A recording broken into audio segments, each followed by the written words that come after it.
Sri Krishna trains the jiva to be capable in all conditions, from the marginal state, tatastha, to the highest state of Mahabhav. To facilitate the jiva's progressing practically towards becoming qualified to serve the Lord, Krishna has also created the lower levels of material existence, the material world, beginning from the lowest inert matter up to ahankara.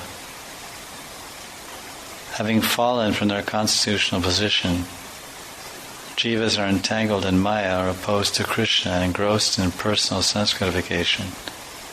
Krishna is a reservoir of mercy.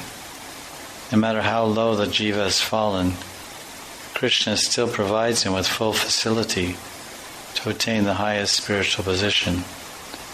How does he do that? Krishna does this. This is his lila.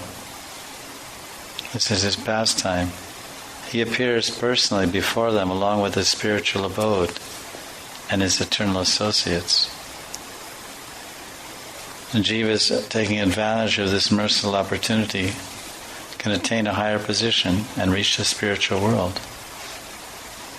Then Vajranath asks the question, well, if this is Bhagavan's pastimes, or for the sake of Bhagavan's lila, this kridartam, atmanam,